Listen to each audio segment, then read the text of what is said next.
بسم اللہ الرحمن الرحیم۔ درس قرآن کے حوالہ سے آپ کے سامنے حاضر ہیں۔ اللہ رب العالمین نے سورہ سعد میں قرآن پاک میں ارشاد فرمایا، قل انما انا منذر، اے محبوب آپ فرما دی میں تو صرف ڈرانے والا ہوں۔ وما من الہ الا اللہ الواحد القہار، اور اللہ کے علاوہ کوئی معبود نہیں ہے، واحد القہار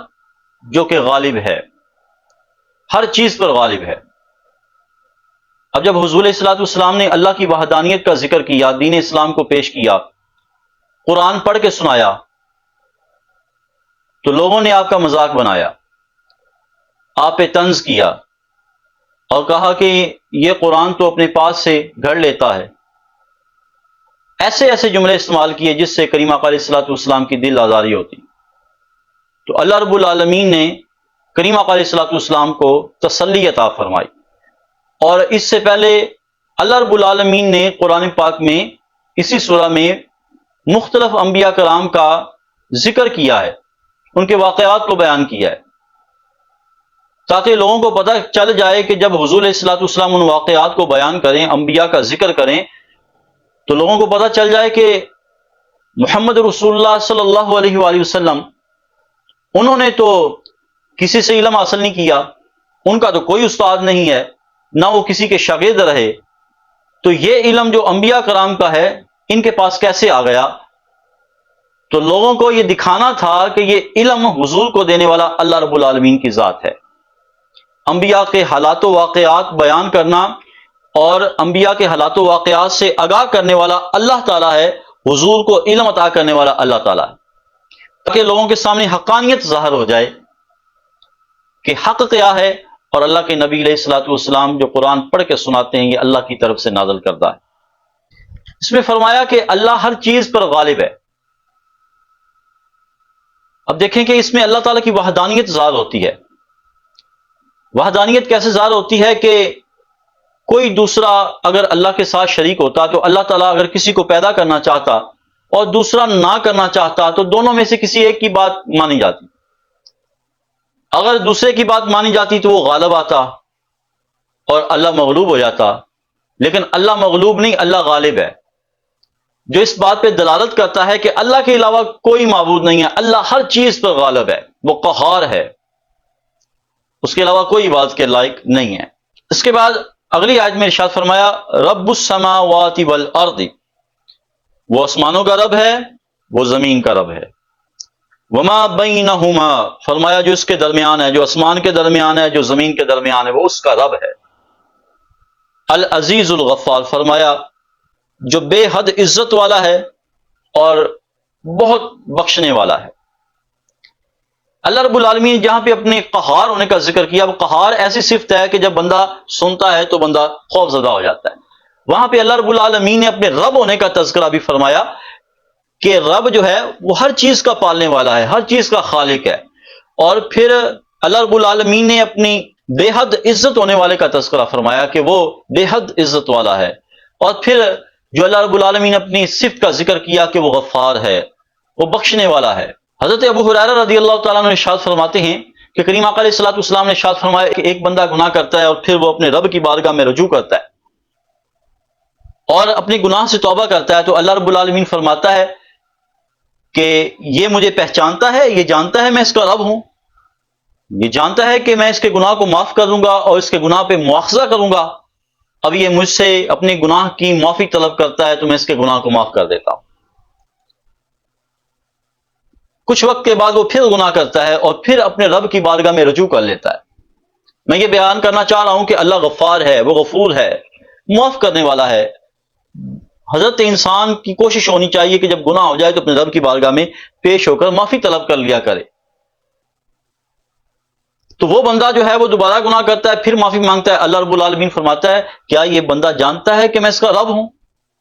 اور اس کے گناہ کو معاف کروں گا، اس کے گناہ کا مواخذہ کروں گا؟ اللہ رب العالمین پھر فرماتا ہے میں نے اس کے گناہ کو معاف کر دیا، یہاں تک کہ تیسری بار بھی وہ یہ عمل کرتا ہے تو اللہ تیسری بار بھی اس کے گناہ کو معاف فرماتا ہے، اور اللہ رب العالمین فرماتا ہے کہ اب یہ جو بھی کرے اس سے مواخذہ نہیں ہے۔ مطلب یہ ہے کہ جب بھی گناہ کرے اور معافی طلب کرے گا، جتنی بار گناہ کرے گا، جتنی بار معافی مانگے گا، اللہ رب العالمین نے فرمایا میں غفور ہوں، میں اس کے گناہوں کو معاف کر دوں گا۔ اس سے معلوم ہوا کہ اگر ایک بندہ 100 بار یا 1000 بار بھی گناہ کرتا ہے، اللہ اتنا غفور ہے، اللہ اتنا رحیم ہے کہ وہ 1000 بار گناہ کر کے ہر بار اپنے رب کی بارگاہ میں آ کے جھک جاتا ہے، تو اللہ رب العالمین اسے اپنے در سے موڑتا نہیں ہے، بلکہ جب بھی وہ آتا ہے اللہ اس کے گناہوں کو معاف فرما دیتا ہے۔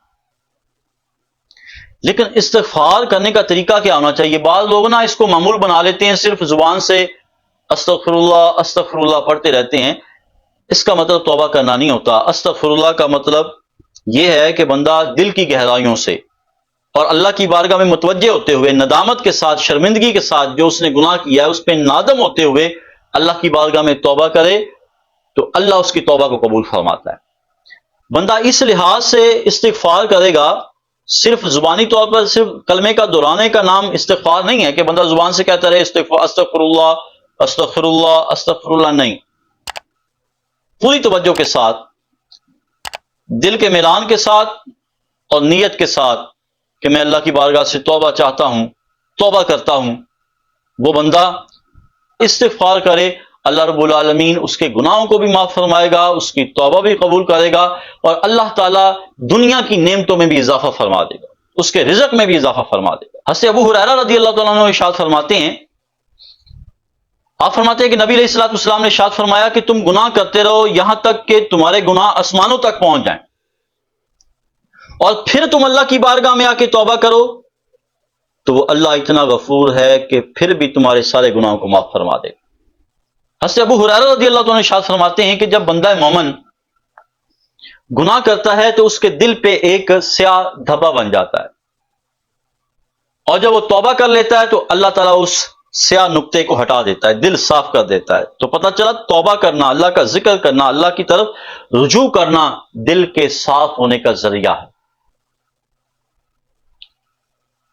لیکن اگر وہ توبہ نہیں کرتا اور گناہ پہ گناہ کرتا چلا جاتا ہے تو وہ نقطہ جو ہے، وہ سیاہ جو دھبا ہے، پورے دل کو ڈھانپ لیتا ہے،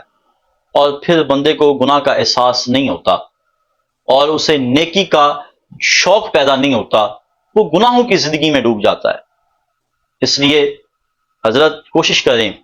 کہ جب بھی گناہ ہو جائے، غلطی ہو جائے، خطا ہو جائے، اس رب کی بارگاہ میں آ جایا کریں، اس رب کی بارگاہ میں آ جائیں۔ معافی مانگنا آپ کا کام ہے، گناہ کو بخش دینا اس رب غفور کا کام ہے۔ وہ اتنا غفور رحیم ہے،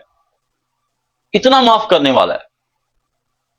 روایت میں ملتا ہے کہ اللہ رب العالمین رات میں اپنا ہاتھ پھیلاتا ہے کہ دن میں توبہ کرنے والے کی توبہ کو قبول فرمائے، اور دن میں اپنا ہاتھ پھیلاتا ہے کہ اللہ رب العالمین رات میں توبہ کرنے والے کی توبہ کو قبول فرما لے۔ اب دیکھیں رب کریم بندے پہ اتنی رحمت نچھاور کرتا ہے، بندے سے اتنا پیار کرتا ہے، یہ حضرت انسان ہی ہے جو دور بھاگا پھرتا ہے، ورنہ یہ ایک قدم بڑھائے تو صحیح، اللہ کی بارگاہ میں آئے تو صحیح، اللہ تو اپنی رحمت کے ہاتھ پھیلاتا ہے کہ یہ بندہ مجھ سے معافی مانگے، میں اس کے گناہ کو معاف کر دوں۔ جو بندہ رات کو گناہ کرتا ہے تو دن کے لیے رحمت کے دروازے کھلے ہیں، دن کو توبہ کر لے، دن کو گناہ کرتا ہے رات کو توبہ کر لے، جب بھی وہ توبہ کرے گا اللہ اس کے گناہوں کو معاف فرما دے۔ حضرت ابو سعید خدری رضی اللہ تعالیٰ عنہ ارشاد فرماتے ہیں کہ نبی علیہ الصلوۃ والسلام نے ارشاد فرمایا، ایک بنی اسرائیل کا شخص تھا جس نے 99 قتل کیے تھے، تو وہ ایک عالم کے پاس گیا اور اس سے پوچھا کہ کیا میری توبہ ہو سکتی ہے؟ تو اس نے کہا تو نے 99 قتل کیے ہیں، تیری تو توبہ قبول نہیں ہو سکتی۔ اسے غصہ آیا، اس نے اس عالم دین کو بھی قتل کر دیا، 100 پورے ہو گئے۔ پھر وہ کہیں گیا اور اس نے کسی سے پوچھا کہ میں توبہ کرنا چاہتا ہوں، کہاں جاؤں؟ اس نے ایک عالم دین کا پتہ دیا، وہ اس کے پاس گیا اور اسے بتایا کہ میں نے 100 قتل کیے ہیں، کیا میری توبہ قبول ہو سکتی ہے؟ تو اس عالم دین نے کہا بالکل ہو سکتی ہے، وہ غفور ہے، رب تو بڑے بڑے گناہ گاروں کے گناہوں کو معاف فرما دیتا ہے، تو توبہ کر اللہ کی بارگاہ میں، اللہ تیری توبہ کو قبول فرمائے گا۔ اور ساتھ میں اس نے یہ بھی بتایا فلاں بستی چلا جا، وہاں پہ اللہ والے رہتے ہیں، اللہ کے صالحین رہتے ہیں، وہاں پہ جا کے ان کے ساتھ مل کر بیٹھ کر توبہ کر، اللہ تیری توبہ کو قبول فرمائے گا۔ اور وہ بندہ اس بستی کی طرف نکلا، ابھی جا ہی رہا تھا کہ رستے میں موت نے آن گھیرا، موت نے اس کو پکڑ لیا، موت آ گئی۔ اب جب موت آئی تو اللہ کی رحمت کے فرشتے بھی آ گئے اور اللہ کے عذاب کے فرشتے بھی آ گئے، دونوں میں بحث شروع ہو گئی۔ عذاب والے کہتے ہم لے کے جائیں گے، اور جو رحمت کے فرشتے تھے وہ کہتے ہم لے کے جائیں گے۔ اب ایک فرشتہ اللہ کی بارگاہ سے آیا، اس نے آ کر فیصلہ کیا کہ پیمائش کر لو، اگر یہ اپنی زمین کی طرف زیادہ ہے تو عذاب والے فرشتے لے جائیں، اگر اللہ والوں کی زمین کی طرف اس کا رجحان زیادہ ہے تو پھر اس کو رحمت کے فرشتے لے جائیں۔ پیمائش کی گئی تو تھوڑا سا حصہ اس کا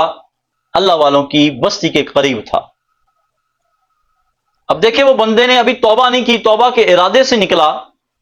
لیکن اللہ والوں کی بستی کی طرف گیا،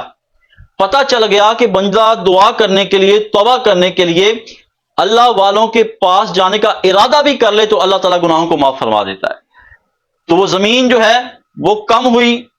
اور یہ بندہ اللہ والوں کی بستی کے قریب ہو گیا، تو رحمت کے فرشتے اس کو لے کر جنت میں چلے گئے۔ رب العالمین کی بارگاہ میں دعا ہے اللہ تعالیٰ ہم سب کو توبہ اور استغفار کرنے کی توفیق عطا فرمائے، اور جب بھی گناہ ہو جائے اس اپنے رب کی بارگاہ میں جھکنے کی اور اس کی طرف رجوع کرنے کی توفیق عطا فرمائے۔